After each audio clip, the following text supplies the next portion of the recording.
In the illustrious tapestry of Victorian-era entertainment, few figures stand as intriguingly as Lord George Sanger, a man whose life was as colorful as the spectacles he orchestrated.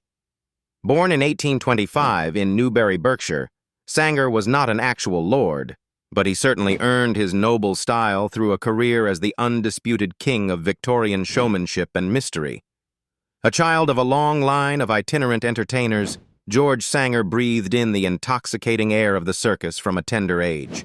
His destiny shimmered in the bright lights of the big top, driven by a family name synonymous with performances that defied the mundane. Alongside his brother John, he honed his craft, creating a traveling zoo and eventually establishing a circus that traversed the British countryside with elephants, lions, and curiosity-piquing oddities. Sanger's keen business acumen and enchanting flair turned his circus into a dazzling success, earning him the title of the greatest showman of his era. The Sanger Circus wasn't merely a sequence of acts. It was a spectacle welded together by his visionary genius. Perhaps his most pioneering venture was Hengler's Grand Cirque, where he combined the chaos of a menagerie with the precision of equestrian brilliance, all wrapped in a theatrical splendor that captivated audiences far and wide. But what truly set Sanger apart was his equally fascinating personal life. His wife, Ellen Chapman, herself an heiress born into a legacy of entertainment, was a powerhouse behind the scenes, running the financial imagination that complemented George's flamboyant creativity.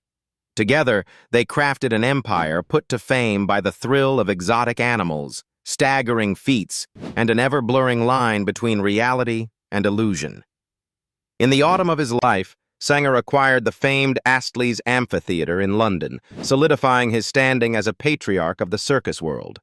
A philanthropist at heart, he exhibited a sharp social consciousness, advocating for the humane treatment of his animal performers long before animal rights had struck public consciousness.